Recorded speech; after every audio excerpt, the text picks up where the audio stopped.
Todos. Retomamos entonces este tiempo de reflexión y diálogo. Good afternoon, everyone. We will continue with this conversation this afternoon. Continuaremos entonces trabajando en We will escritura y keep working reescritura, on writings and rewritings. pero esta vez nos mudaremos en el This tiempo time, we will a move un in time contexto más into a propiamente medieval. more medieval context. I'm sorry, I think Fernando can hear me in the Spanish channel. Give me just a second. Fernando, ¿tú me estás escuchando? Sí, Es porque no tenés bien configurado el sistema de interpretación. Tendrías que elegir, vas a ver la barra de iconos en la parte ahora me pasé a inferior. español. Español y pone Mute Original Audio o silenciar audio original para no escucharme en inglés. Retomamos. Georgina, what's up? Georgina, Fernando, sí, perfecto. También tenés que elegir silenciar audio original, porque si no me vas a escuchar en inglés. ok, perfecto. Perfecto. Bien, Muchas gracias. a ti. Bueno, los detalles técnicos que I'm sorry No. about the technical difficulties this afternoon.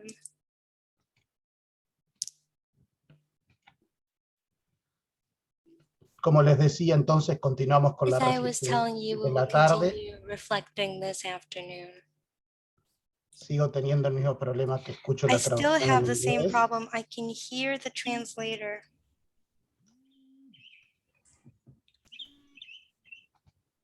Bueno, vamos entonces a continuar. Le damos la bienvenida a todos, en particular a quienes van a acompañarnos y I want participar to activamente como thank the panelistas panelists of this en esta afternoon's sesión. discussion. A David González Ramírez, I want to thank de David la González Universidad de Ramírez Jaén, from the Jaén University, a Florencia Rodríguez Fava, de la Universidad de la Florencia Rodríguez República, Fava, y finalmente a Massimiliano and Lorenzón, finally de Massimiliano la Lorenzón Universidad de Pensilvania en from los the Estados University of Unidos. Pennsylvania En in the ese US. orden se realizarán las presentaciones, That is the dos order in which they will presentaciones deliver their en español, presentations. que Two of those durarán 15 minutos, presentations la última en inglés, will take 20 15 minutes and minutos, they will para que se pueda be done in hacer Spanish, a and the un last ritmo one will que la be traductora done in English, pueda and it will take acompañar about 20 de una minutes. manera tranquila. ¿Sí? Dejamos todas las intervenciones entonces vía chat para el final, escuchamos las intervenciones y luego tenemos ese tiempo para respuestas. Y sin más preámbulos, nuevamente agradecer y decirles que, bueno, la primera presentación será del profesor David González Ramírez, profesor titular de la Universidad de Jaén, donde ha publicado una docena de libros y ediciones y múltiples contribuciones en volúmenes y revistas científicas. Su investigación se centra en los siglos de oro, en las relaciones hispano-italianas, en la crítica textual, los géneros literarios, la recepción y la historiografía. Particularmente, actualmente está trabajando sobre una versión castellana, antigua del Decamerón, sobre la que ha publicado varios trabajos en relación a la afiliación textual entre los testimonios conservados y los problemas editoriales del inculable. O sea, una larga también tradición de escritura. En su presentación de hoy, Reapropiación y reescritura en la traducción castellana medieval del Decamerón, se presentará el derrotero de este incunable medieval castellano del Decamerón como un proceso de apropiación y reescritura que constituyó un nuevo proyecto literario. Agradecemos su presencia, profesor, y le invitamos a que tome la palabra.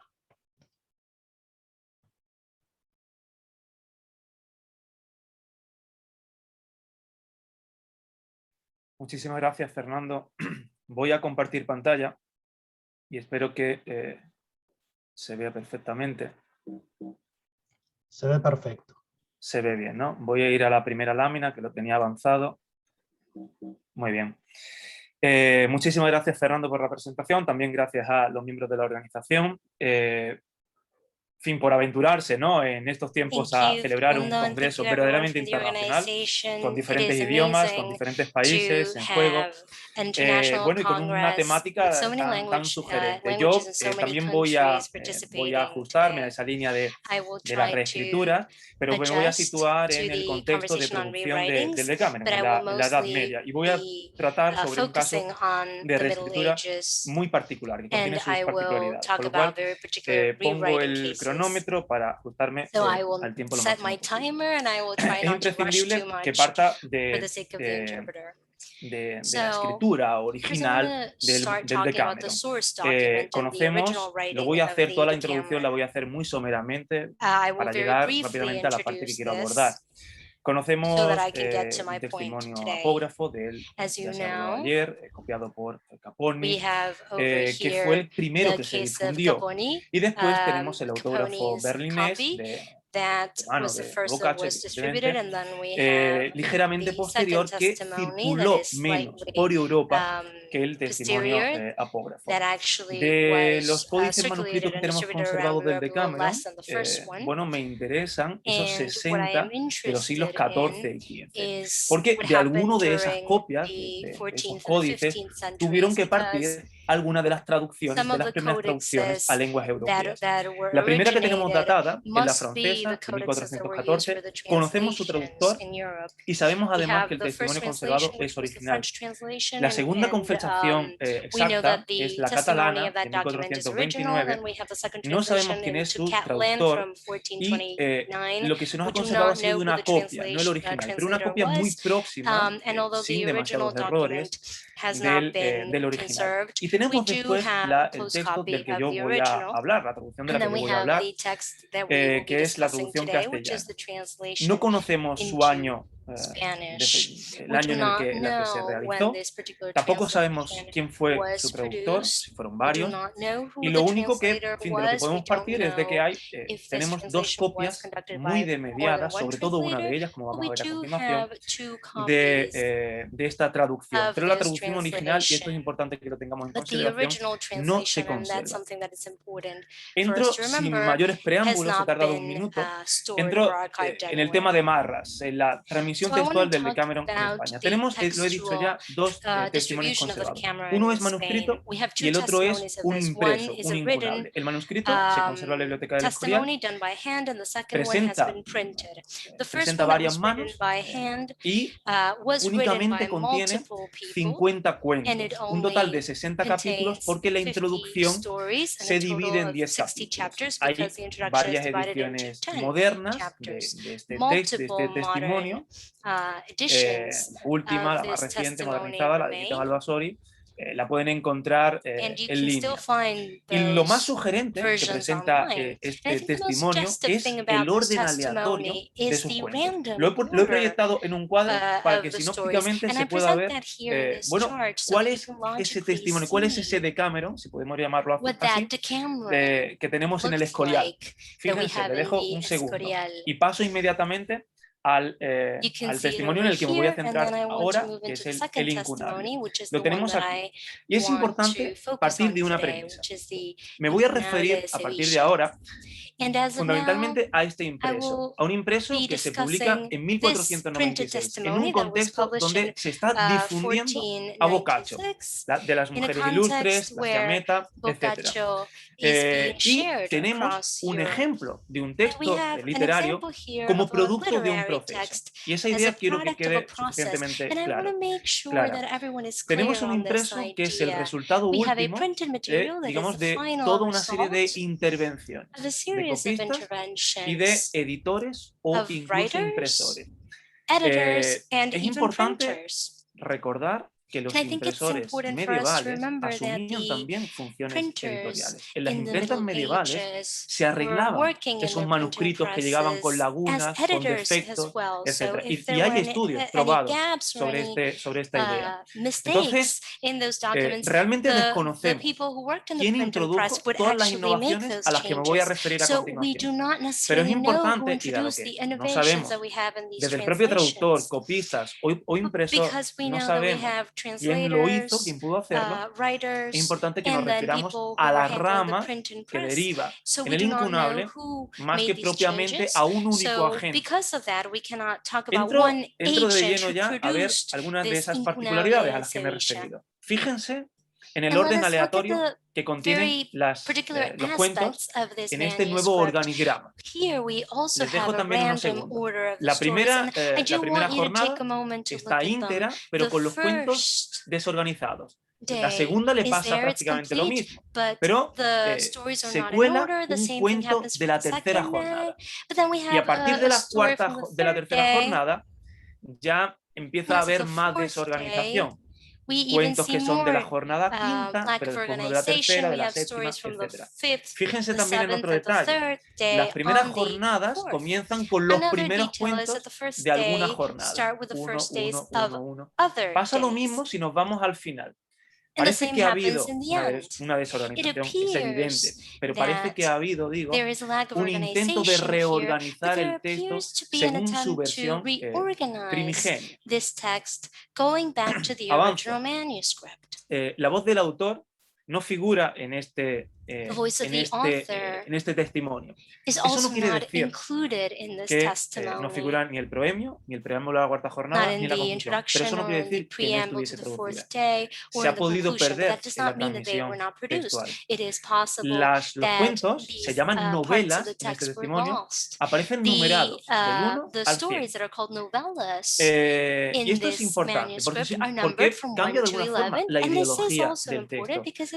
El concepto de jornada está en la conciencia de los narradores, pero no aparece en la dispositio textus. Y esto es interesante que lo tengamos en consideración, porque de alguna forma ese organigrama tan perfeccionado que plantea Boccaccio en este testimonio, en este incunable, no figura.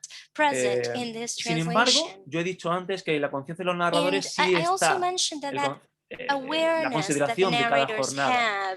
Cada ciclo de 10 jornadas, la siguiente siempre se abre aludiendo a ese nuevo día y celebrando, ¿no? Ese amanecer. Con lo cual, digamos que internamente está funcionando el concepto de jornada, pero no aparece en la estructura externa. Esto es así hasta el cuento número 57. En la segunda mitad de la obra ya no se continúa con este intento de aclimatación al sentido original del texto. Y pasa algo similar con la mise en page. Tenemos una impaginación muy distinta a la de los niveles diegéticos que plantea Boccaccio. Tenemos una distribución entre capítulo y novela, así se denomina en el testimonio. El capítulo se corresponde con el marco narrativo y la novela con el cuento.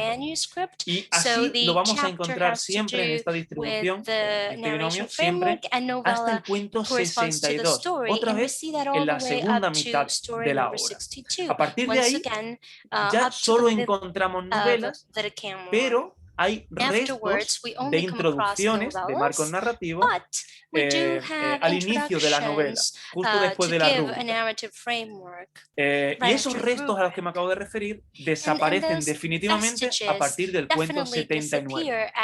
Con lo cual, fíjense que es un Decameron muy sui generis, ¿no? Otra particularidad es que la novela 9.5, que es una sobre Calandrino, no aparece. No sabemos si se llegó a traducir o no, pero no aparece en este testimonio. Y sin embargo, este testimonio recoge otro cuento que es de origen desconocido, que ha sido también editado por José Blanco y por el cuento 73 por José Blanco y por María Hernández. La última, voy a comentar algunas más, pero la última que quería reseñar ahora, la última particularidad es que el cuento de Griselda no es el cuento que salió de la mano de Boccaccio, no es una traducción directa de ese cuento, es una traducción que parte del Rifacimento latino que hizo Petrarca y que tuvo una extraordinaria difusión en toda Europa. Esa traducción del latín También se difundió en pliego suelto y ha sido editada por Víctor Infantes, hace ya unos 20 años, una edición de Víctor Infantes y de Juan Carlos Conde. Este incunable al que me he referido fue editado 4 veces más en España en el siglo XVI, hasta 1550. Después llegará la Inquisición, el índice de libros prohibidos, y nunca más vuelve a la imprenta. ¿Qué certezas tenemos sobre la traducción perdida? Yo me he referido a los 2 testimonios. Pero vamos a referirnos a esa traducción perdida. No sabemos de qué códice italiano partió. No sabemos incluso si se trabajó con uno o con varios códices. No sabemos si fue uno o varios traductores. No sabemos si se realizó a prezzo o per passione. No sabemos tampoco hasta qué punto, porque no tenemos el original, no sabemos hasta qué punto los copistas posteriores, lectores, impresores, han intervenido sobre el texto. Ni siquiera sabemos, pero es un tema en el que no me puedo detener ahora, el usus traducendum. Y no lo sabemos porque, si se fijan en estos ejemplos, me voy a los he proyectado para que se fijen a un golpe de vista.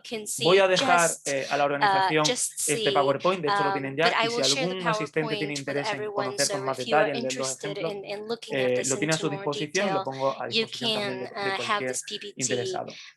Digo que tampoco sabemos en buena medida el uso traducción. Lo que sí sabemos es que existe un arquetipo.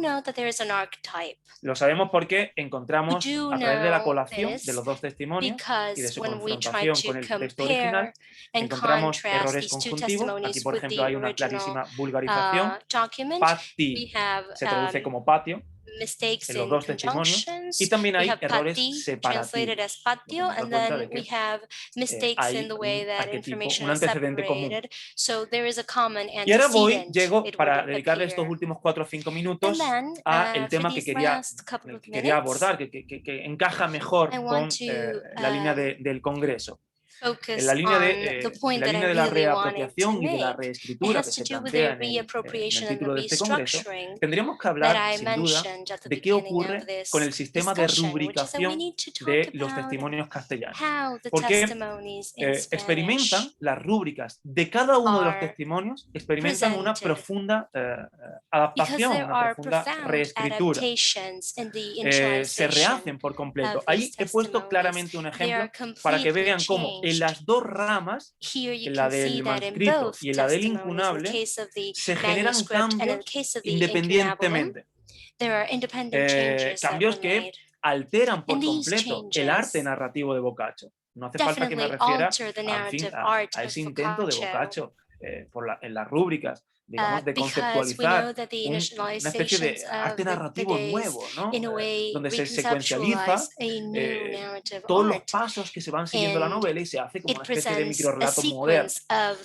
Eso se pierde por completo en los testimonios castellanos. Aquí he puesto otro ejemplo para que se fijen cómo incluso en el propio testimonio encontramos divergencias. Por una parte, la rúbrica que está en la tabla inicial del incunable, y por otra parte, la que aparece en el texto. Fíjense con qué rapidez en los testimonios se están generando innovaciones. Pero hay un dato incontrovertible. Y es que la traducción original tuvo que contener rúbricas mucho más parecidas a las que salieron de puño y letra de Boccaccio que lo que nos han dejado los testimonios castellanos. Aquí tenemos un ejemplo donde el manuscrito del Escorial presenta una fidelidad muy clara, muy evidente al texto de Boccaccio. Sevilla se desvía, pero traigo ahora un ejemplo contrario. Un ejemplo donde Sevilla es muy fiel al Decameron, y no he puesto el texto de Escorial porque ya he dicho antes que Escorial solo contiene 50 cuentos y este cuento no está. No podemos saber, por tanto, digamos, en un estadio diferente, no necesariamente anterior, en un estadio diferente, no podemos saber cómo figuraba esa rúbrica. Por tanto, las rúbricas ya hay una especie de reapropiación del texto de Boccaccio para adaptarlo a un nuevo contexto, para que esas rúbricas se ajusten a la tradición castellana. Voy muy rápidamente para referirme a otro punto, al de las, veo que me queda muy poco tiempo, voy abreviando, al de las adaptaciones que aparecen en las introducciones. He dicho ya que en el incunable se intenta hacer una reorganización del texto. Para reorganizarlo hay que adaptar las introducciones, cambiar el nombre de los narradores. Fíjense en el ejemplo que he puesto sobre la pantalla. Escorial, el testimonio del Escorial transmite un texto que verosímilmente estaría en la traducción, pero en la rama de Sevilla, en la rama del incunable, se rehace por completo. Y esto tiene una incidencia ideológica sobre el texto, porque la caracterización de los personajes que plantea Boccaccio, por ejemplo en el caso de Pánfilo, es evidente. La caracterización que hace Boccaccio a través de esas introducciones también se pierde casi por completo en los testimonios, en el testimonio de Sevilla, He puesto dos ejemplos más, muy rápidamente, sé que ya voy sobre el tiempo.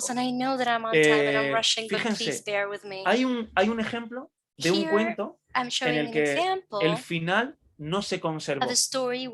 Escorial, miren, pongo el manuscrito del Escorial para que puedan ver directamente sobre el manuscrito cómo el final de ese cuento es el cuento 67 del incunable y el cuento 50 del Escorial. El final de ese cuento estaba perdido en el antecedente común, no se copió. Y el copista de Escorial deja una laguna, deja un hueco en blanco. ¿Qué pasa en el impreso?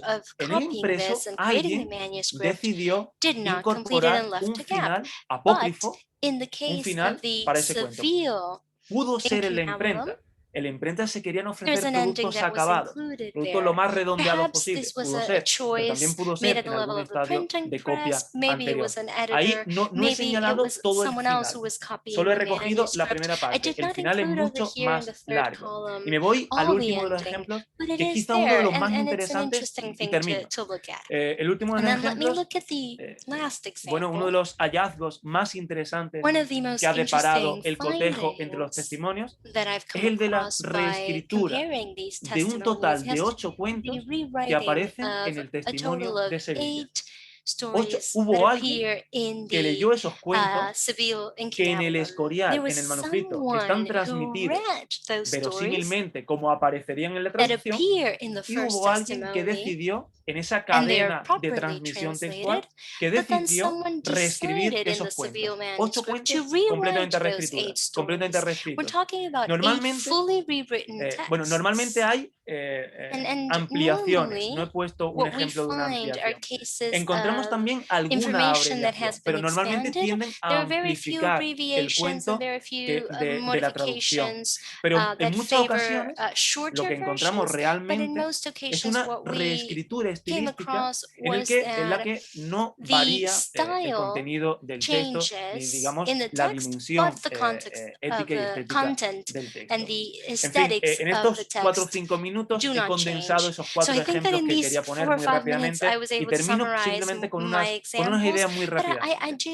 Vittore Branca apuntó que el Decameron se configura inicialmente como una ópera abierta, ¿no? En ese concepto de obra abierta, también con la idea de que otros agentes, escritores, copistas puedan integrarse y puedan reescribir la obra. De hecho, hay muchos códices italianos que ya presentan algunas de las singularidades que yo he indicado sobre la tradición castellana. Y el texto medieval fundamentalmente se concibe como un texto abierto, un texto en el que copistas y otros lectores se convierten en co-creadores de la obra literaria, ¿no? Y aquí lo que tenemos, en el impreso de Sevilla, lo que tenemos es una propuesta, una nueva propuesta, un nuevo itinerario de lectura. Probablemente alguien se vio obligado porque el códice que le llegó, el antígrafo, ya estaba desorganizado e intentó plantear un nuevo itinerario de lectura. Y en ese intento, esa persona u otras posteriores ejercieron un tipo de apropiación apropiación, textual y de reescritura literaria. Se pusieron prácticamente al mismo nivel de Boccaccio y plantearon they tried to go head to head with Boccaccio plantearon una reescritura, una readaptación, una reinvención adapted or reinvented una reinvención this literary que text. And this altera reinvention, en muchos momentos in many diametralmente cases, digamos, la ética y la estética de la obra de Boccaccio. Y esta fue la obra, el Decameron, que fundamentalmente se leyó en España del siglo XVI. También se leyó el texto italiano, que duda cabe, pero el más difundido fue este. Fue un Decameron que tiene múltiples diferencias con el Decameron que se transmite en Italia, que se siguió leyendo en Italia y en buena parte de Europa.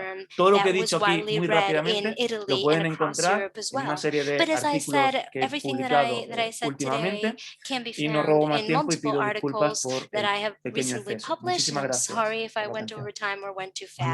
Muchas gracias, agradecemos esta interesantísima intervención de David González Ramírez. Ya van surgiendo preguntas y problemas a dejar agendados para plantear, pero vamos a continuar esta jornada presentando a alguien más de la casa, a Florencia Rodríguez Fava, es estudiante de licenciatura en Letras de nuestra Facultad de Humanidades de UDELAR, y también de profesorado de idioma español en el Instituto de Profesores Artigas. Colabora desde el año 2019 en la sección Cultura del semanario Brecha y en nuestra ciudad de Montevideo, y ejerce la docencia en idioma español en la educación secundaria aquí en nuestra ciudad. En su presentación, Fronteras Espaciales, Fronteras Simbólicas, las ventanas en el Decameron, Rodríguez Fava nos va a formula como eje de sus análisis los conceptos de frontera espacial y simbólica, mientras que se interroga respecto del lugar de las ventanas en la construcción de los personajes en el Decameron, proponiendo un camino de lectura que vincula estos espacios. Volvemos a darte la bienvenida, Florencia, y en este momento la palabra. Muchas gracias, Fernando. Es para mí un gusto enorme estar acá con ustedes. Quería primero agradecer la presencia de todos los invitados, pero además de toda la organización que hace esto posible, especialmente a mis compañeras de literatura italiana y a Georgina Torello, que han sido parte fundamental de esta investigación. Dicho esto, y comparto pantalla, quería empezar un poco por el contexto que nos tiene en esta montevideana tan especial, y que es el de pandemia, ¿no? Porque de ahí parte un poco mi investigación, que, como bien decía Fernando, se titula Fronteras Espaciales, Fronteras Simbólicas, las ventanas en el Decameron. Allá por marzo de 2020, cuando todo era un caos, me preguntaba un poco lo que todos sobre esos cambios culturales que fueron apareciendo, y especialmente cómo se fueron resignificando los espacios, cómo fue adoptando cierta importancia a lo doméstico y en especial las ventanas, los espacios liminales. Fíjense que no solo aparecen las ventanas como un lugar de unión de vecinos, de quejas, de cantos, de todo un poco, sino que también nos invita todo el tiempo en la virtualidad. Estamos constantemente abriendo y cerrando ventanas mucho más de lo que estábamos antes. Entonces, si bien estas ventanas obviamente no están en el Decameron, me pregunté, bueno, ¿qué pasa en el Decameron? ¿Aparecen en relación a la peste, no? Y me llegó una sorpresa. Y es que no aparece ninguna ventana explícitamente mencionada vinculada a la peste. Entonces seguí mi investigación por, aquellas menciones de finestre, finestra y finestreta, que son las variantes, y aparecen en 25 cuentos, nada más y nada menos que un cuarto del Decameron. Así que me dio un indicio de que algo había, así como para investigar. La ventana aparece en relación a los temas ya clásicos del Decameron, como son el amor, la sexualidad, la burla y la violencia, que han sido largamente trabajados. Lo que yo me propuse en aquel momento, y les propongo a ustedes ahora, es interpretar el Decameron desde la geocrítica, entendiéndolo como un discurso, como una ventana que mira hacia otros espacios, que mira hacia otros discursos, que además es mirado por nuestra ventana perceptiva, ¿no? ¿Cómo les propongo hacer este recorrido? A partir de 3 puntos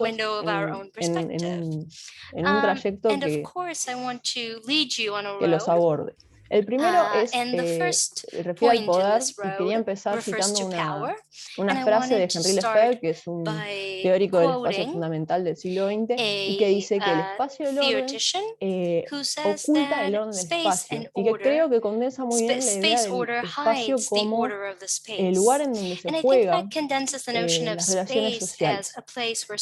¿Cómo juega, opera esto en las ventanas?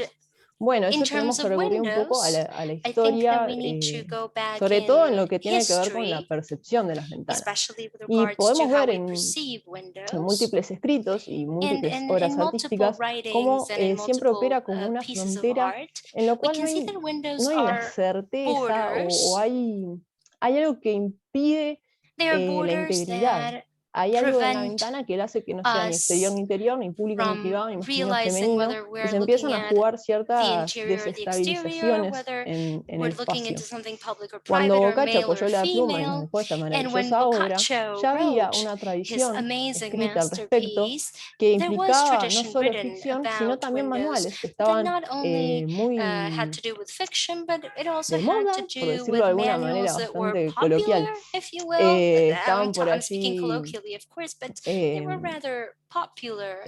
Francesco Barberino, estuvo un poco después León Battista Alberti, que son piezas clave de lo que sería la tratadística. Y daban una clara diferenciación entre la ubicación del espacio en torno a la ventana y especialmente en torno a los géneros femenino y masculino. Las mujeres debían estar adentro de la casa y los hombres afuera, y se acabó. En la ventana era como algo prohibido para la mujer. Es más, se dice en Historia de las Mujeres que asomarse a la ventana la mujer equivale a salir. ¿Por qué? Porque hay un peligro en ser miradas, porque empieza a entrar lo público en lo privado y empiezan a correrse esos límites que la sociedad quería o los discursos muestra que querían estar bien separados, ¿no? Las cosas en su sitio. ¿Cómo aparece esto en el Decameron? La mirada en el Decameron es fundamental, eso es clarísimo. En el relato 101 o en aquel de la jornada 4 hay un padre que le dice a un hijo: no mires a las mujeres, y creo que eso condensa un poco esa aparición de la mirada en algunos relatos como peligrosa. Pero quiero rápidamente el segundo punto, que me parece el más interesante, y que es el de la resistencia femenina de los personajes femeninos en el Decameron. Hay una frase que me gusta mucho para empezar, y que es: hecha la ley, hecha la trampa, que si bien da una idea de que primero viene la ley y después la trampa, y me parece que hay algo más complejo ahí, sirve bien para pensar cómo la ventana aparece primero como una limitación, pero también como una posibilidad de ser vista, una posibilidad de que me miren, una posibilidad de dar señales hacia el exterior, y por último, una posibilidad de transgredir directamente ese límite, usarlo de una manera no esperada o no planificada para la ventana, como diría Silvio Purlet, y eso creo que le da también una densidad a la ventana en el Decameron. Era un relato que me gusta mucho, que es el 3-3, la jornada 3 es maravillosa. Quiero leer el resumen y comentamos un poquito. Aparentando confesarse y con purísima conciencia, una señora enamorada de un joven induce un venerable fraile, sin que él lo advierta, a lograr el modo de satisfacer plenamente el placer de ella. Perdonen que leo en español. Estamos en el canal del español igual. La acompañé un poco con esta imagen del manuscrito Arsenal del 5070, porque creo que condensa bien, le da una imagen a ese Decameron tan visual, que apareció mucho en la jornada de ayer.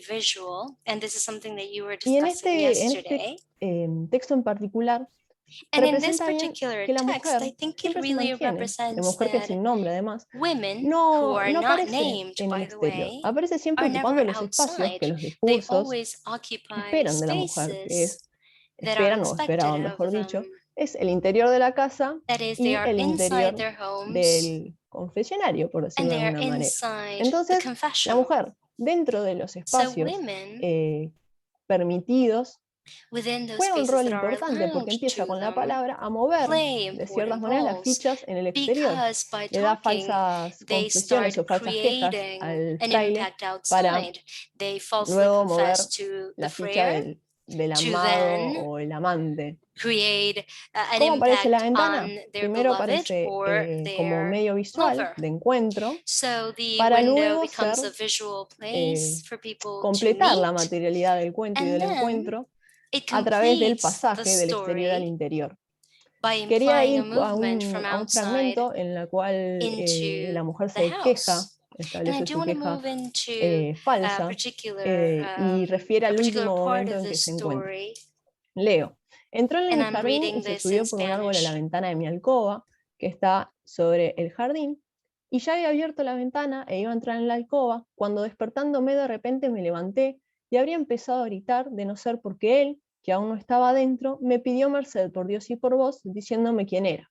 Por lo que yo al oírlo callé por consideración a vos, y desnuda como vine al mundo, corrí y le cerré la ventana en su cara. Es un fragmento increíble. Primero porque Finestra aparece 3 veces, estamos en el relato 3, hay 3 confesiones y hay 3 personajes que se están moviendo y están cambiando la trama. Pero además, acá la ventana empieza a cobrar una relevancia semántica, que es lo que me interesa. No solamente funcional a la trama, sino que funcional al lenguaje. Aparece una clara metáfora sexual que refiere a los genitales femeninos. Y eso viene acompañado por una aperta, un entrare, un minuto. La burla es clara para el lector. Y es lo que hace, creo, el relato tan efectivo. Entonces demuestra claramente que la ventana tiene una importancia sustancial.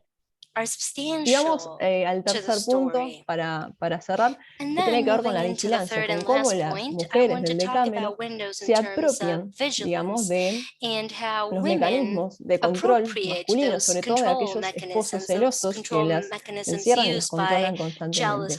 Y para eso quería ir al Decameron 7.4 con una ilustración del mismo manuscrito, y es un relato que dice así: Tófano deja una noche fuera de la casa a su esposa, la cual, al no poder entrar con ruegos, finge tirarse un pozo y tira en él una piedra enorme. Tófano sale de la casa y corre hacia allá, y ella se mete en casa y le deja fuera y le insulta a voces. La traducción es de María Hernández Esteban, de la edición de Cátedra, me olvidé de mencionar esto.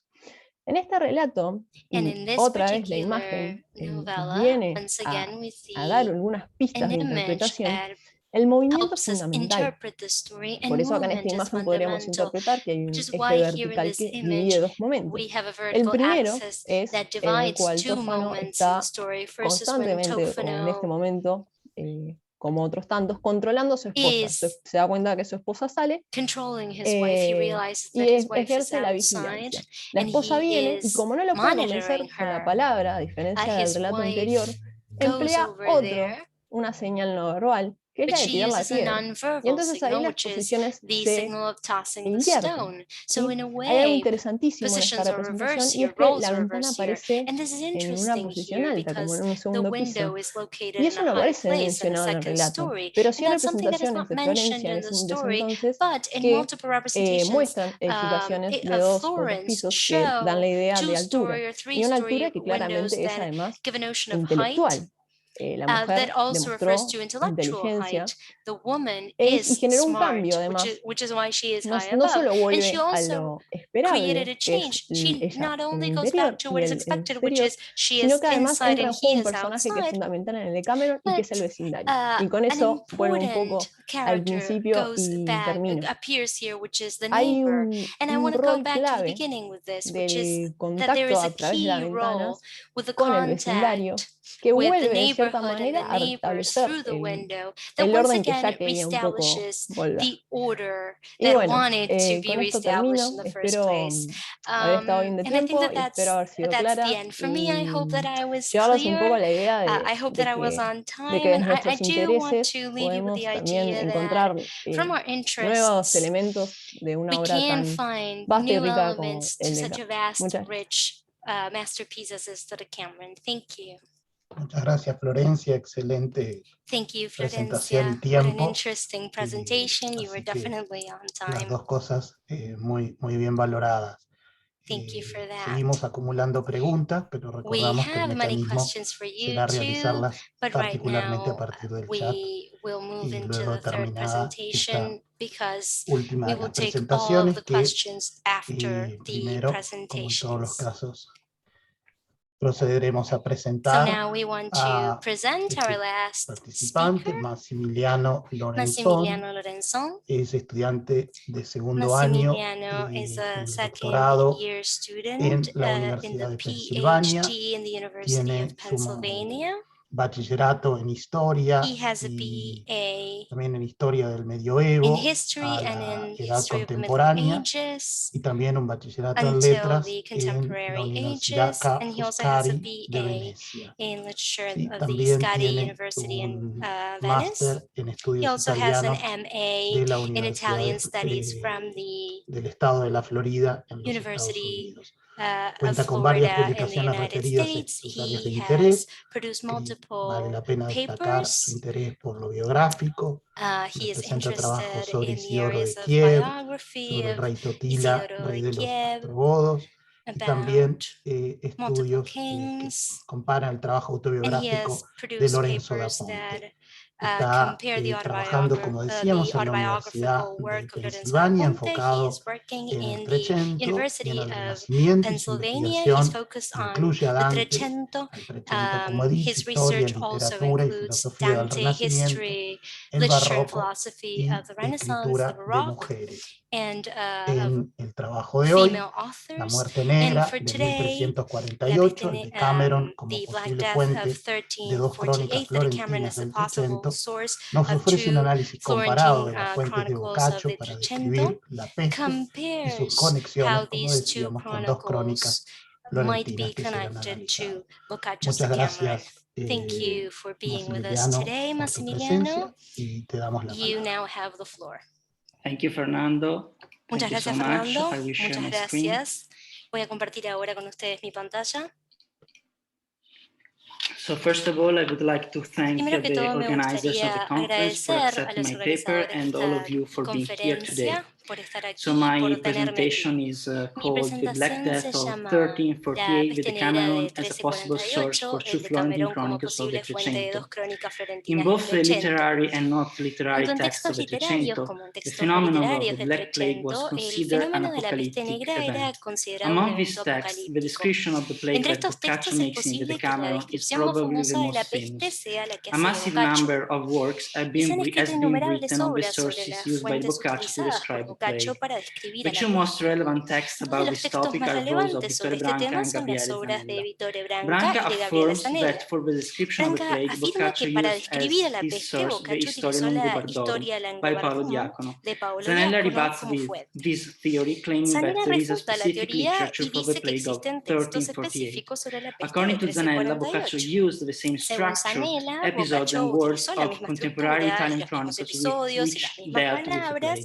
However, to the best of my knowledge, nothing has been done to assess whether Boccaccio's description may have been used as a source by later authors.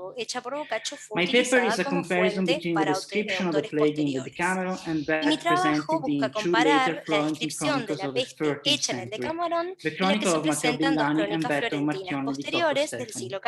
The Decameron was probably written between 1349 and 1353, while the Chronicles of Villani and Cocco Stefani appear to have been written later. Matteo Villani wrote his text between 1348 and 1363, surely working on it until his death, because his book contains information about facts that occurred in 1363, the year when he passed away. Marchionne di Cocco Stefani wrote his chronicle in the final years of his life, from 1378 to 1385. If there is no doubt about the fact that Marchionne had the possibility to read the Decameron, since his work was circulating during his life, we should wonder if this is also the case for Matteo Villani. My answer is yes. Villani had, at least theoretically, the opportunity to read the Decameron. Indeed, Boccaccio's masterpiece started to circulate almost immediately, as early as 1353 and as late as 1363. 16. Entonces, parecería posible que Villani haya usado el Decamerón como fuente, lo que es digno de explorar. En mi investigación, primero dividí la descripción de la peste que se hace en el Decamerón en temas. Después examiné los puntos en común existentes entre el Decamerón y las dos crónicas en virtud de elementos temáticos, léxicos y estilísticos. A partir del examen me aboqué a investigar las otras crónicas italianas contemporáneas para ver si sus elementos estaban presentes en ellas. Las crónicas italianas que menciono son las que escribieron Michele da Piazza, Agnolo di Tura, Gabriele de Mesús y las crónicas conocidas como Crónica Abbreviata di Parma y la Storie di Storesi. Si los elementos que se identifican como comunes al Decamerón y a los textos de Villani y Marchionni estaban presentes en esas otras crónicas, entonces no podría determinar que existe una conexión entre los tres libros, porque Villani y Marchionni podrían haber tomado los elementos de otras crónicas. Por el contrario, solo me es posible establecer una conexión si Matteo y Marchionni toman elementos del Decamerón que solo están en el Decamerón. Busco entonces mostrar que hay una correlación entre el Decamerón y la crónica de Marchionni, porque la última presenta temas y elementos léxicos y estilísticos que solo están presentes en el Decamerón. Además, el texto de Boccaccio presenta puntos en común con la crónica de Villani, pero cada uno de los elementos aparece en otras fuentes, por lo que parecería riesgoso establecer una relación directa entre esos textos. La comparación que hago entre las fuentes la hago por temas en el orden en que los temas aparecen en el Decamerón.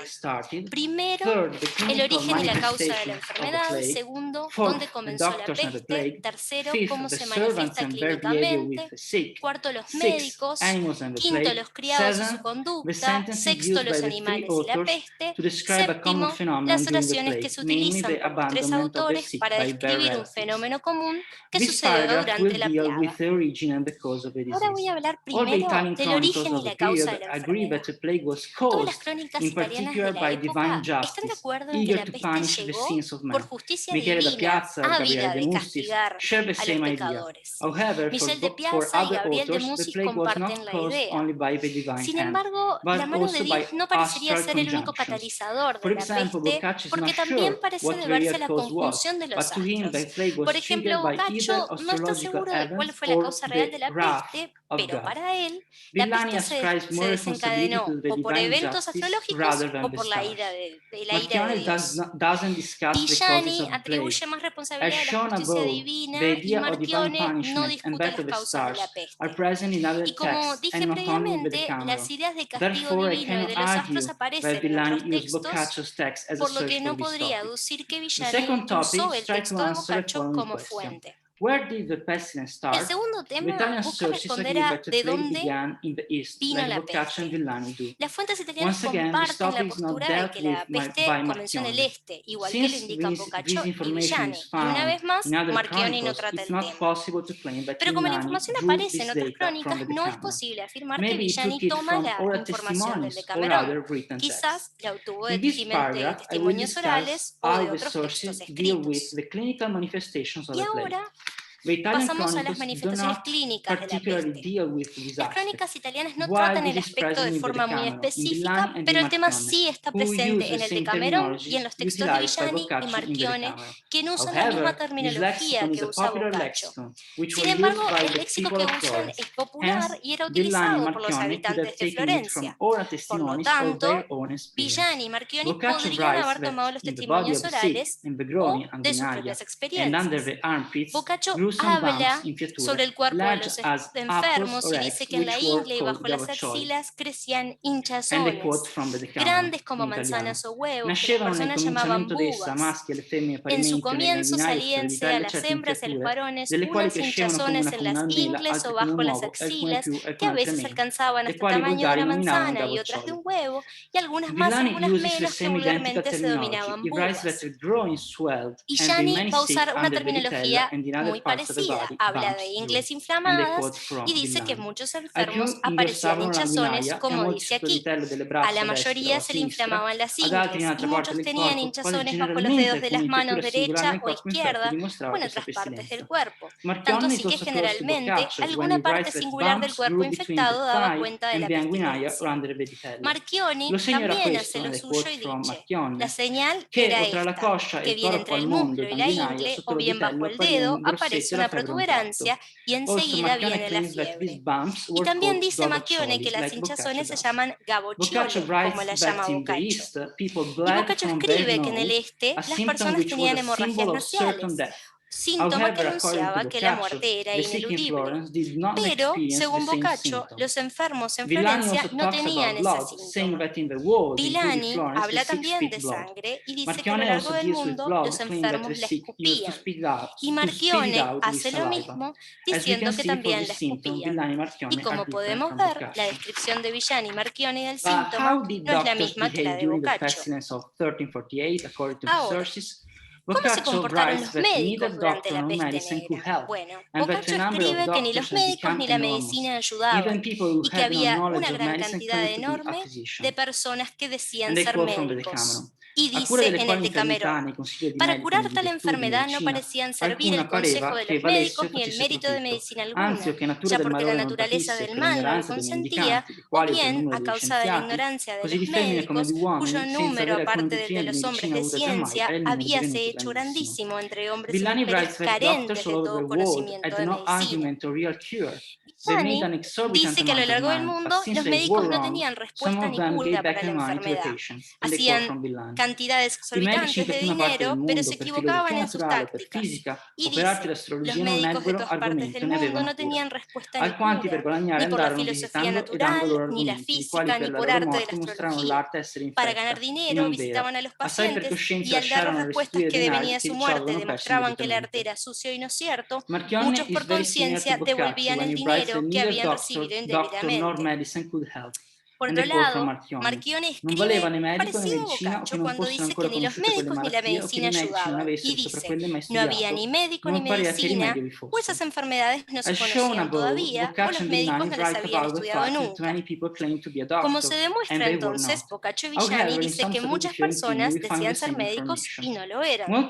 Sin embargo, otros estatutos florentinos dicen lo mismo. Dice: muchos idiotas o personas ignorantes del arte y la ciencia de la medicina, que antes usaban el arte de los herreros y los mecánicos, comenzaron a decir que practicaban medicina. Las crónicas que estudié critican a la medicina y a los médicos, como lo hacen Boccaccio, Villani y Marchioni, pero los únicos que usan la doble negación son Boccaccio y Marchioni. Por tanto, parece altamente probable que en ese pasaje Marchioni se haya inspirado en Boccaccio. Como vimos, el estilo, el léxico y el contenido de los textos son similares. Por el contrario, parece menos probable que Villani haya tomado textos de Boccaccio, porque la información que usa aparece en otras fuentes. Otro tema para considerar es la discusión sobre los criados, y más específicamente sobre los faquines. Muchos de ellos buscaron sacar provecho de la situación, y Boccaccio escribe que los enfermos quedaban abandonados, y habla de la avaricia de los sirvientes, los cuales exigían grandes salarios y ventajosas condiciones. Pero muchos criados también murieron, dando su proximidad a los enfermos. Los faquines acompañaban al cadáver hasta la iglesia, y Boccaccio dice: sino una especie de sepultureros de baja ralea que se hacían llamar faquines, cuyo servicio a sueldo se buscaba entre la gente vil.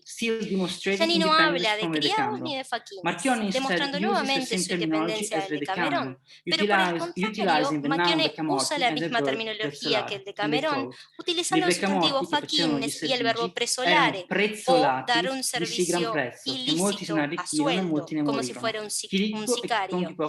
Y dice: los faquines que hacían servicio a sueldo por sumas tan grandes que en muchos casos se enriquecieron y muchos murieron, algunos ricos y otros no tanto. Las crónicas del periodo, por otro lado, no usan la palabra faquines, por lo que es muy probable que Marchioni lo haya tomado de Boccaccio. Ahora, hablemos de los animales, al igual que los humanos, y cómo se veían azotados por la enfermedad. Boccaccio writes that i buoi, gli asini, le pecore, le capre, i porci, i polli, i cani medesimi, fedelissimi agli uomini, fuori dalle proprie case cacciati per i campi con un aglio piaceva loro se ne andavano. Claiming that the disease was also transmitted to animals. Marchione says that non bastava solo gli uomini e femmine, ma ancora gli animali sensitivi, cani e gatti, polli, buoi, asini e pecore morivano di quella malattia. Thus, in this regard, Marchione is very similar to Boccaccio. He writes about the fact that animals also die from the plague, and he also lists these animals, including almost every animal cited by Boccaccio. All the Italian chronicles include dramatic sentences about the fact that the sick were abandoned by their relatives because the latter were afraid of getting the disease. We also find that in the Decameron, which seems to cite word by word the same information present in the Italian chronicles. Also, Villani and Marchione are very similar, even in the words used, as you can see in the PowerPoint. However, since this information and the same words are present in the other Italian chronicles, it's impossible to establish a direct connection between the Decameron and the text of Villani and of Marchione. My conclusions. The overall results seem to indicate that Marchione could have drawn from Boccaccio because his chronicle contains information and words that are present only in the Decameron. In particular, Marchione appears to take from Boccaccio in the following aspects. First, he speaks about doctor and medicine using similar content and words and the same double negation. Second, he speaks about servants offering the same content and the same true words, Becamorti and Prezzolaro. Third, he explains, like Boccaccio does, that also animals were hit by the plague. In addition, Marchione cites a similar list of animals. However, it's not possible to establish the same connection between Boccaccio and Villani. Villani's chronicle has something in common with the Decameron, but the same information is found in other sources of the period. In addition, regarding the same words used by Villani to describe the symptoms of the plague, they were popular in Florence, the city where Boccaccio and Villani lived. There are some limitations to this subject. When the Decameron and the text of Marchione share relevant aspects that can be found only in the Decameron, it's not indisputable that Marchione drew these elements from the Decameron. Indeed, both Boccaccio and Marchione might have collected that data from sources that are today found in some Italian archives, but still unknown. Hence, future researchers will have to work to rule out the possibility that Boccaccio and Marchione utilize the same archival documents. Thank you so much. De que Boccaccio y Marchione hayan usado las mismas fuentes. Gracias.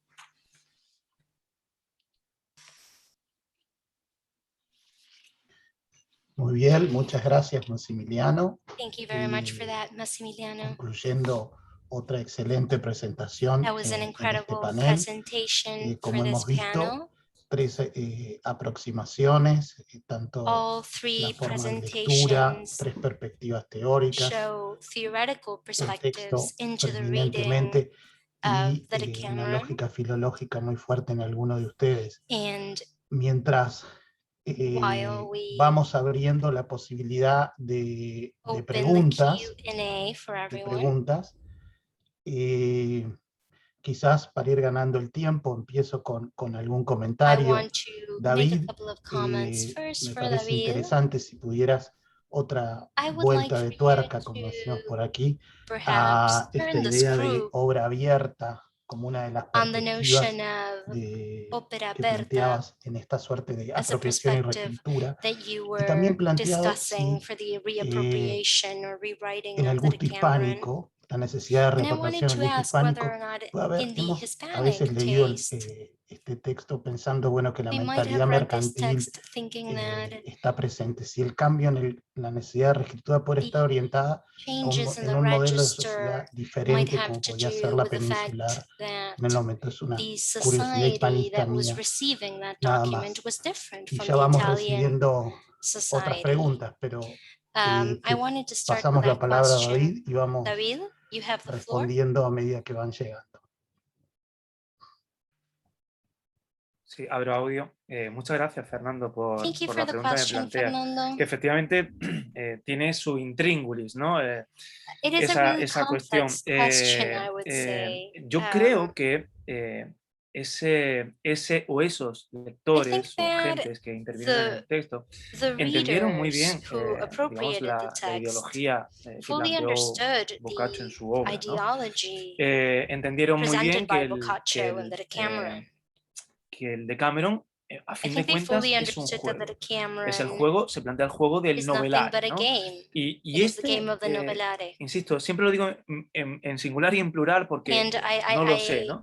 Pero estas personas que se vieron ante la posibilidad de darle coherencia narrativa a una obra que llegó desarbolada, llegó completamente descabalada en su organigrama narrativo, esa persona termina planteando un itinerario completamente diferente. Digamos que se integró en ese arte de juego narrativo. Quiso también a su modo y manera recrear narrativamente la obra, interviniendo sobre el marco del texto, adaptándolo, interviniendo sobre algunos de los cuentos, reescribiéndolos e interviniendo incluso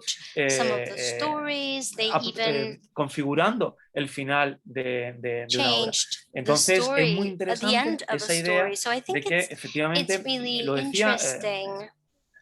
lo decía Canfora, ¿no? Que el copista es el verdadero lector del texto, que era un protagonista activo también del texto, ¿no? Alberto Bárbaro ya nos habló también de esa idea del copista activo. Es lo que precisamente tenemos, insisto, tenemos en este testimonio. No sabemos si en la traducción, pero sí en este testimonio del incunable. Y la otra cuestión que me planteabas es mucho más complicada hacerla, es mucho más complicada. Porque, bueno, hay quien ha querido también plantear en ese intento de recontextualización, que un poco va por donde planteaba Fernando, hay quien se ha querido plantear, pues, bueno, hasta qué punto la misoginia o el profeminismo, que en ciertas maneras aparecen en algunos cuentos, pues se atenúan o todo lo contrario, o se acentúan en la obra precisamente por el contexto castellano. Yo siempre quiero ser muy prudente con eso porque no lo tengo del todo claro. No lo tengo del todo claro quién o cuántos pudieron intervenir, en qué momentos pudieron intervenir. No sabemos si fue en una fecha muy próxima a ese inicio del siglo XV o muy tardía. Más bien tendemos a inclinarnos por la primera mitad, en un momento en el que estaba la traducción francesa, la catalana, pero no lo sabe. No sabemos en qué contexto se pudo elaborar la traducción. Si fue a petición de un gran señor, si ese gran señor de alguna forma incentivó alguna de esas modificaciones. Entonces, Fernando, yo en ese sentido soy muy cauto y digamos que tiendo a hacer una interpretación sobre la obra en sí, digamos, evitando un poco el contexto porque hay mucha incertidumbre. Claro. Me llegan también alguna pregunta más para ti, David, pero vamos. Una Florencia. Hay una pregunta para ti, Florencia, que dice, ayer se hablaba de las ilustraciones de Clara. Una de las cosas que más me llamaba la atención es el marco de las ilustraciones, siendo estas ventanas las que permiten al espectador ingresar en escenas tan íntimas, incluso eróticas. ¿Crees que esto responde a ese movimiento de lo público a lo privado, a exponer lo femenino en un territorio que de otra manera estaría prohibido? O mejor dicho, ¿es esa intrusión en el interior de los espacios que permiten las ventanas lo que habilita alguna de esas narraciones tan características del Decameron? Muy buena presentación, te dicen. Gracias por la pregunta. Yo no soy experta en arte visual, pero hay algo que tenemos que ser consciente y es que el código que maneja el arte visual es distinto al narrativo y como decía David en otro caso, pero creo que aplica aquí también, se trata de una interpretación del pintor de la obra. Entonces, en cualquier reproducción o lectura intertextual que podamos hacer, ya sea con pintura o con textos, hay que tener en cuenta el código que estamos leyendo. Me parece que en la pintura entran otros elementos en juegos y entre ellos el marco. Creo que allí podría haber una interpretación desde esa parte, claro. Perfecto. Tenemos también, voy repartiendo un poco las preguntas para cada uno de ustedes. Hay una pregunta para ti, David, que te pregunta si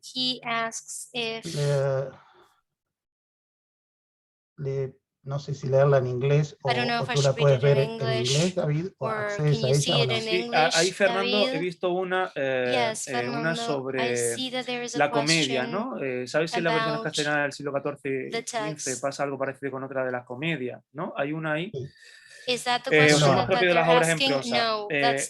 Y después hay otra sobre la versión de Petrarca, ¿no? Las versiones de Petrarca, que me imagino que se referirán al cancionero, porque se tradujeron otras obras de Petrarca.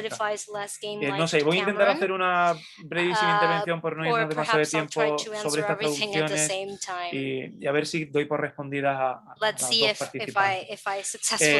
Sí, efectivamente, no se trata, lo que he comentado no es una particularidad solo de las traducciones en prosa. Y lo tenemos muy claramente en la Divina Comedia de Dante. Hay dos traducciones al castellano, una del siglo XV y la otra del siglo XVI. Una la ordena Santillana, que era un lector fanático de Boccaccio, y pide que una de esas traducciones, que fue la que hizo Villena, es del siglo XV y está hecha en los márgenes, si mi memoria no me falla, en los márgenes de un códice italiano. Y la otra, que es la más interesante, a lo mejor es la que más te puede ayudar, es la que hizo Villegas en el siglo XVI, muy a principios del siglo XVI, y la publica. Pero es solo la traducción del primer canto completo y de algunas estrofas de los cantos posteriores. Hay también un impreso de 1515, lo he dicho, y un manuscrito conservado, y lo más interesante de esa traducción es que ahí, en ese caso, Fernando, sí, hay un clarísimo intento de reapropiación del texto, de recontextualización del texto, porque ese texto sale elaborado, digo, la traducción, por una persona conocida su nombre y conocemos, digamos, su itinerario, parte de su itinerario biográfico y cortesano, una persona que quería medrar en el sistema cortesano, que quería medrar en el sistema de los, la corte de los reyes católicos, y que altera voluntariamente, de forma deliberada, algunos de los cantos y los adapta para hacer toda una propaganda católica y monárquica. En ese caso es evidente, pero ahí conocemos el año, conocemos la persona que lo hace, y entonces podemos ir con más seguridad. A propósito de esa traducción, que presenta muchos elementos muy singulares, hay precisamente una profesora investigadora argentina, de Buenos Aires, se llama Cynthia Hamlin, que la está trabajando mucho y está también preparando la edición del texto. Y esto pasa también con el Orlando Furioso de Jiménez de Urrea, la traducción que hace Jiménez de Urrea a mitad del siglo XVI, y pasa en muchos otros textos. Yo, a propósito de Petrarca, y si acaso no entiendo bien la pregunta, que alguien me la aclare, por favor. A propósito de Petrarca, no he trabajado sinceramente en las traducciones al español, si es del cancionero, ¿no? Hay otras traducciones también en el siglo XV de otras obras de Petrarca, pero no las he trabajado. Sí sé que hay varias que quedaron manuscritas, hay al menos 3 o 4 traducciones del cancionero que presentan algunas singularidades, sobre todo en la reordenación de los textos. De hecho, hay una edición moderna de una de esas traducciones antiguas, publicada en Planeta por Antonio Prieto, y mantiene el texto del siglo XVI, y si lo confrontamos con el original italiano, hasta ahí he podido llegar, más no he avanzado en ese terreno, si encontramos, además de algunas singularidades en la traducción de los versos, como no puede ser de otra manera, si encontramos, digamos, un orden que no respeta el que Petrarca planteó en el cancionero. Pero esto ya también encontramos códices italianos donde los textos no son del todo fieles a esa ordenación de Petrarca. Bien. No sé si... te agradezco. Claro, uno comienza estos diálogos y habría tanta tela para cortar, pero bueno, vamos repartiendo un poco la palabra. Florencia me pregunta, esto es María de Los Ángeles, aprovecho, dice María de Los Ángeles, a comentarte la referencia a la moza ventanera, ¿sí? Poco confiable en la novela ejemplar, en el coloquio de los perros, y agrego estos elocuentes refranes de la época de Cervantes que ilustran la vigencia del problema de las ventanas para el control de las mujeres y su casa. A la mujer ventanera, tuerce el cuello si la quieres buena. A los gatos golosos y a las mozas ventanera, tápales la gatera, joven ventanera, mala casadera. Bueno, una provocación casi que te presenta María de Los Ángeles. Es interesante porque además en la tradición popular italiana también hay un montón de este tipo de frases. Decir que el tiempo es agotado, pero que uno diría tantas cosas. Me quedé pensando en la pregunta anterior, Fernando, y quería agregar algo. En el siglo XIX aparece mucho en la pintura el tema de la ventana, vinculada claramente a la figura femenina y al trabajo. Y de hecho se juega mucho con la analogía entre la pintura o el cuadro y la ventana. Nada, un aportecito más a este tema. Muy bien, muchas gracias. Massimiliano, question for you. Creo que tú podés leer la intervención y trabajar desde ella. I can read it. Yes, I think, thank you for your interesting question, Muchas Fred. gracias por I la think it's pregunta, not Fred. very important, the difference Creo of a que no genre, es tan because importante Boccaccio pensar en el provides a género, porque realistic Boccaccio realmente tiene description of the plague. una descripción So muy it's like realista he's de la writing a peste chronicle negra. O when sea, he es casi talks como una about the crónica lo plague. que hace So cuando habla de la peste it's negra. like the other chronicles, basically. So I Como think it's not, básicamente the como las difference otras is not crónicas important, the florentinas, o difference sea of que en the realidad genre. no hay una Thank you for diferencia your importante en el fantastic género. question. Gracias por la pregunta. Muy bien. Great. Comenta también Ignacio Gutiérrez. Ignacio Gutiérrez. Cómo le evoca parte de mi pregunta al final del libro del Buen Amor, ¿no? También estrictamente contemporáneo, ¿no? Cualquier hombre que lo oyes y trovar sopiere, más añadir amendar, si quisiere ande a mano en mano, a quien quiere que él pidiere, que pella las dueñas, témolo tiempo diere. Bueno, esa relación, no sé si David se te ocurre algún comentario al respecto. No, tampoco me quiero extender ni fastidiar a los asistentes, pero sí, Fernando, o sea, viene, le doy las gracias a Ignacio por recordármelo, porque efectivamente en algún texto lo he manejado ese ejemplo, porque es, bueno, además de ser un desafío, un reto, una provocación por parte del autor del libro de Buen Amor, eso es evidente, también encaja dentro de esa ética del texto abierto, ¿no? De ofrecerle al lector la posibilidad de continuar su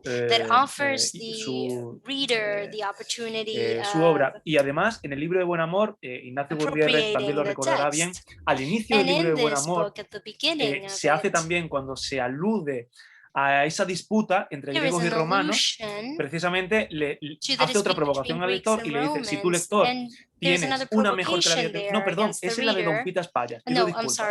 Esa es la de Don Pitas Payas. Cuando lo introduce le dice, si tu lector tienes una mejor, atrévete a hacerlo, ¿no? O sea, hay diversas provocaciones en el libro de Buen Amor para que el lector se implique y se plantee también como coescritor de la obra. Sí, muy bien traído. Exacto, bueno, y simplemente para acotar que un par de estrofas antes de la que ahí copié, y con respecto a la cuestión de obra abierta, pero no ya en el sentido de eco, sino en el literal, o por lo menos en el vigente, en el siglo XIV, dice el arcipreste, o bueno, el trovador, faré punto a mi librete, mas no lo cerraré. Le voy a poner punto, pero no lo voy a cerrar. Muchas gracias, Ignacio.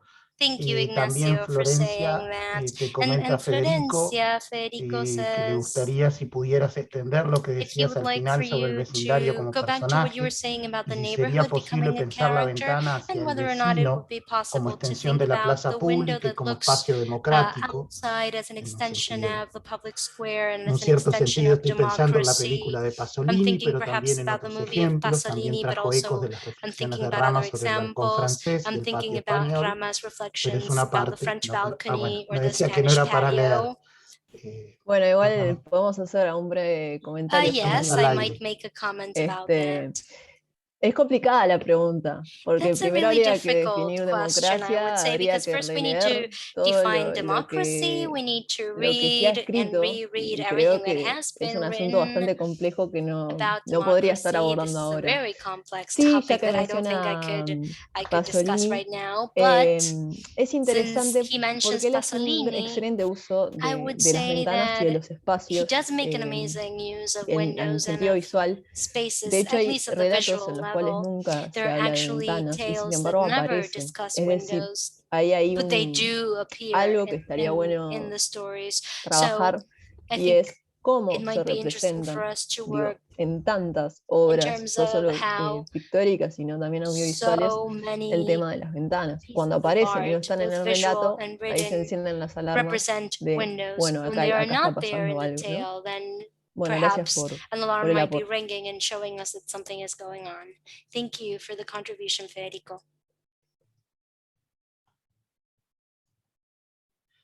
Yo a Massimiliano, uno tiene la sensación que el trabajo que realizaste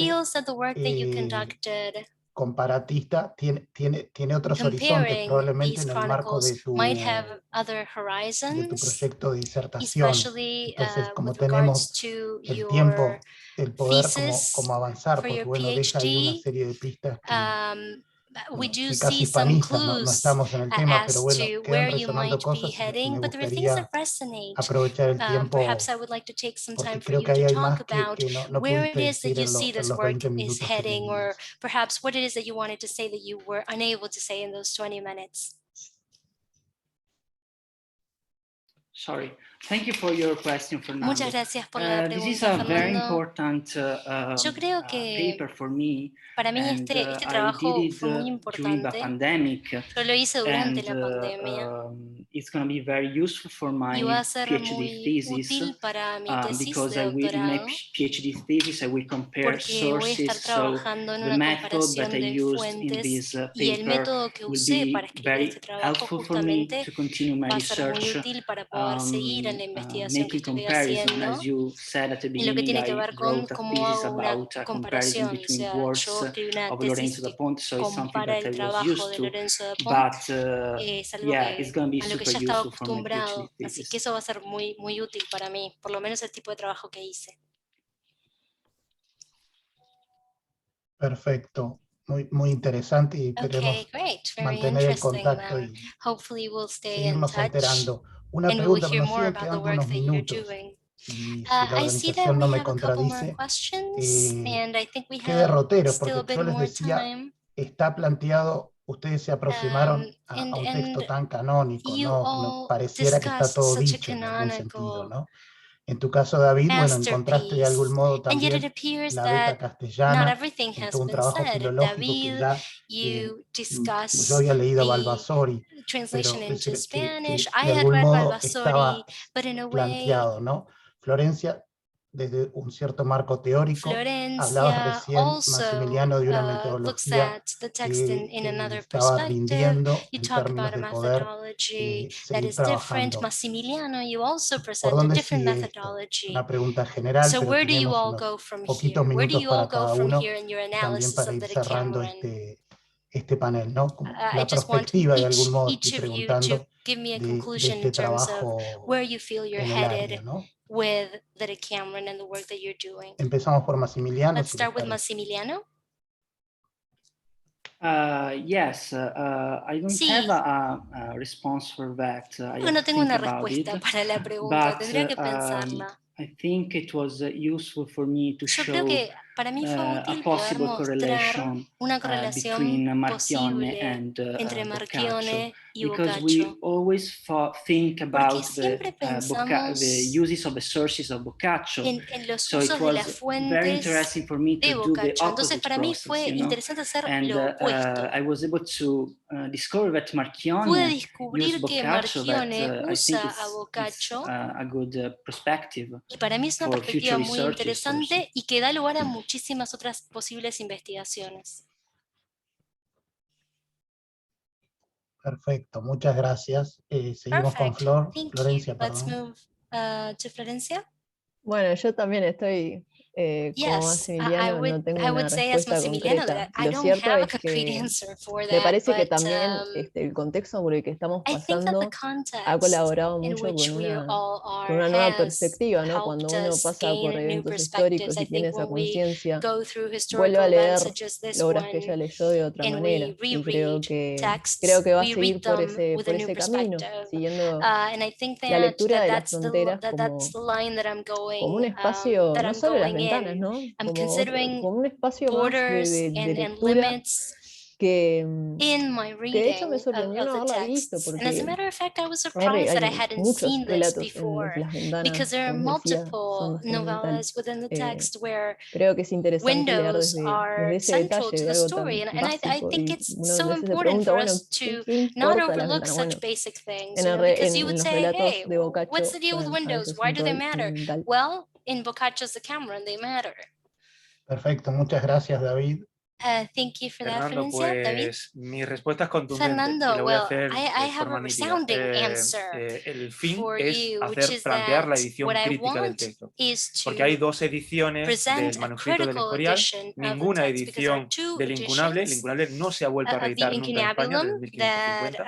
have never Y la been intención mía re-edited, es, y lo que and llevo my varios intention años and ya, what I have been es working on plantear la for edición several crítica years de now esta is obra, ¿no? to provide a critical Entonces es edition complejo, of this porque solo work. transcribir el And texto, this is estamos hablando del complex Decameron y todos work conocemos las because dimensiones de la transcribing obra. the Transcribir el Decameron, texto which you medieval all know me the supuso un size tiempo. of, Revisar mi propia took a transcripción, long time, que then I had nosotros to como los revise copistas my own medievales nos transcription. equivocamos al And you transcribir. know, just Revisar as the mi propia medieval transcripción me scribes, llevó we también also mi make tiempo, y a partir de mistakes, ahí and that tengo que took a lot of trabajar muy time for meticulosamente me, aplicando and then el I had método to very neolasmaniano, utilizando meticulously todas las variantes. Ya he hecho el use cotejo entre all the entre variables to los dos testimonios. compare Han both salido más de 6.000 testimonies. variantes. I have found over Algunas son 6,000 adiáforas, no tienen variants. significación, pero Some of muchas sí. them are Y hay que meaningless, considerar some of también them que el bear Decameron, meaning. no hay And un I also Decameron have to único consider de that there Boccaccio. is no El single Decameron fue una obra Boccaccios que también Decameron. estuvo The viviendo en el Decameron texto, ¿no? was En sus also a variantes living textuales, ¿no? Y hay piece que considerar sobre todo las dos that grandes familias que se abren con lived esos in textos multiple a los que me variants, refería and al so I had principio. to consider Y sobre all todo those different siempre hay que families hacer una that exist confrontación, hay within que the tener text. el texto And I italiano also permanentemente had to, delante, and I permanentemente, have to always porque go nos back to ayuda the text in muchísimo Italian, a because restaurar for me errores it's interpretativos o errores significant de when I try transmisión to textual que aparecen en las fix versiones any castellanas, mistakes in the errores que son interpretation or típicos the de cualquier translation of the procedimiento text de into transmisión Spanish. Y que solo con el texto And original I can only italiano do that if I'm podríamos reading the restaurar, original con lo text cual in tengo Italian. asumido que So me I va a do llevar años assume that I will be esta on this labor, pero path bueno, for many years. me considero joven But I think I'm young. y con fuerza, estoy muy And I'm animado. strong Yo enough to no do estoy this, como and I have not Massimiliano lost haciendo mi hope. tesis doctoral I ahora, am not pero me working on my encuentro con el mismo PhD espíritu thesis que as si estuviese haciendo Massimiliano, la tesis but doctoral I en am este tackling momento. this as if I had that same Así que spirit. mientras me dé la vida voy a So seguir as long trabajando as I'm en alive, esta I'll obra. keep on working on this. Bueno. Fernando, este es un poco mi Fernando, Decameron. this is my No sé Decameron. cuántas grandes obras van a I salir de don't la know pandemia, how many como salió de aquella de great 1348, masterpieces will come pero out espero que after sea el this inicio de una pandemic buena as they edición came out of crítica. that Black Confío. Plague, but hopefully this Bueno, might be the muy beginning bien, of a muy good critical promisorio todo edition. lo dicho. Muchas Okay, well, gracias, that's great. Thank Florencia, you, really, David, Florencia, David, Massimiliano. Gracias a todos los que nos han Thank acompañado en you to esta all the other reflexión, panelists and to en all the este attendees who participated interesante seguir today. pensando juntos It de is manera interesting, colectiva and algunos it's definitely aspectos important for us to continue de la discussing literatura. multiple Lamentamos aspects of no literature. tener el tiempo, We la are posibilidad de sorry irnos a that tomar we un ran café out of en algún bar time and that we montevideano, don't have the como possibility of sería de meeting face rigor, to face and get some coffee pero after bueno, this in some quizás bar post in pandemia Montevideo. nos volvamos a encontrar. But Le perhaps pido after the pandemic we might be able to see each other. Georgina, alguna indicación Emilio, respecto de mañana, Georgina, can you tell us a bit about what we will do tomorrow? No, nos vemos. No comments, I would say. Bueno. Nos vemos mañana a las 11. We'll meet tomorrow at 11. A las 11 de la mañana. At 11 a.m. Hora uruguaya con Chaucer. Y no mucho más. And nos I think un poquito, that's it. We did go over time, but it's just that this was such a fertile discussion. Un poquito media hora nos excedimos, pero bienvenida. Y a mí me quedaron una cantidad de preguntas que se las I was really happy to see that everyone was so exciting. And if we were unable to answer your questions, we're sorry. Bueno, thank you very much, and we'll see you tomorrow. Buenas tardes, muchas gracias. Good afternoon, everyone. Bye, thank you.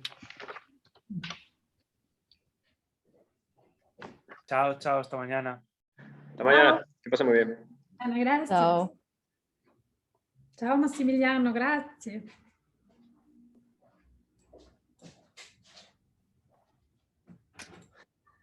Ciao, Massimiliano.